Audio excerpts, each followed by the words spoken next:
La maîtresse de la garderie m'a dit que mon mari venait chercher notre fille plutôt 2 fois par semaine. Je viens de découvrir ce qu'il faisait avec elle. Je l'ai regardé, complètement perplexe, car il ne rentrait jamais à la maison avec notre fille avant 17h30.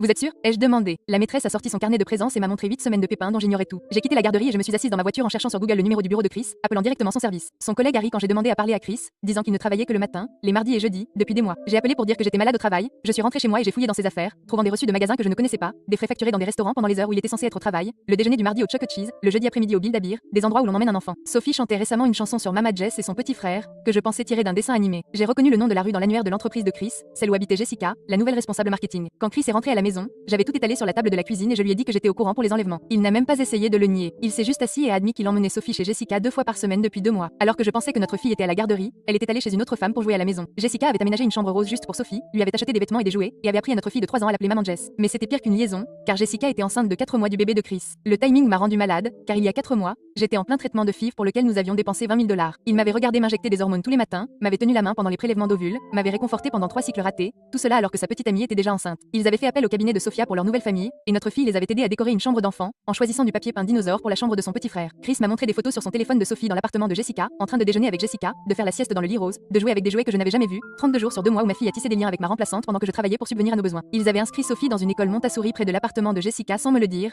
comme si c'était une vraie famille. Le bail de Jessica arrivait à échéance le mois suivant et ils avaient déjà fait une offre pour une maison avec une chambre pour Sophie, une chambre pour le bébé et une chambre principale pour eux. Sophie a demandé si elle pouvait y vivre. Chris a dit qu'elle voulait être avec le bébé. La cruauté de monter ma fille contre moi en lui donnant un frère ou une sœur par l'intermédiaire d'une autre femme était à couper le souffle. Pendant que je pleurais à cause de tests de grossesse négatifs, Jessica emmenait Sophie à ses rendez-vous prénataux, lui faisant entendre les battements de cœur du bébé, la rendant ainsi complice de cette trahison. Chris a sorti un dossier contenant des courriels adressés à un avocat spécialisé dans les divorces il y a 3 semaines, dans lesquels il posait des questions sur la garde et l'établissement de Jessica comme aidante existante. Le schéma du mardi et du jeudi n'était pas aléatoire, mais constituait une documentation stratégique pour Gort. Chaque prise en charge avait été consignée, chaque reçu sauvegardé, chaque photo horodatée pour montrer que Jessica était une présence maternelle constante dans la vie de Sophie. C'est une meilleure mère que toi, a déclaré Chris sans embâge. Sophie ne fait pas de crise de colère avec elle. Elle mange vraiment des légumes, se couche sans pleurer. Toutes les difficultés parentales normales que j'avais eues étaient utilisées contre moi. Ma propre mère était au courant depuis un mois parce que Chris avait besoin de quelqu'un pour l'aider à aller chercher ses enfants lorsqu'il avait de vraies réunions. Elle déposait Sophie à l'appartement de Jessica, avait rencontré la femme qui me remplaçait, avait vu la crèche en cours de construction pour le petit enfant qui n'était pas le mien. Ta mère est d'accord pour dire que c'est mieux, a dit Chris. Sophie a besoin de stabilité. 2 parents, un frère ou une sœur, pas quoi que ce soit. Il a fait un geste autour de notre petite maison de location comme si c'était la preuve de mon échec. Les papiers que j'avais signés le mois dernier en pensant qu'ils concernaient son assurance m'avaient en fait retiré de nos prêts automobiles, de nos conjoints, de tout sauf de la dette de carte de crédit. Ils ont planifié cette prise de contrôle de ma vie avec tant de soin que Sophie pleurait maintenant lorsqu'elle devait quitter la maison de Jessica. Ils ont demandé quand elle pourrait retourner dans la chambre rose. Ils voulaient que maman Jess lui lise des histoires avant de dormir à ma place. Je lui ai dit qu'il ne pouvait pas simplement nous voler notre fille, mais nous savions tous les deux qu'il faisait déjà exactement cela depuis des mois. Chris a attrapé ses clés et s'est dirigé vers la porte, annonçant qu'il restait chez Jessica ce soir. Sophie vient avec moi, a-t-il dit avec désinvolture. Je viens de raconter les ficelles à ta mère, alors elle a dit qu'elle viendrait la chercher et l'amènerait chez Jessica. Ma propre mère l'aidait à être impliquée dans cette trahison. Elle a livré ma fille dans les bras d'une autre femme. Elle est d'accord pour dire que Jessica est plus stable, a déclaré Chris à la porte. Sophie a besoin d'une vraie famille avec 2 parents et un frère ou une sœur, pas d'une mère célibataire fauchée. Jessica emménage la semaine prochaine. Tu devrais commencer à chercher un appartement. L'histoire complète sur la chaîne ci-dessous.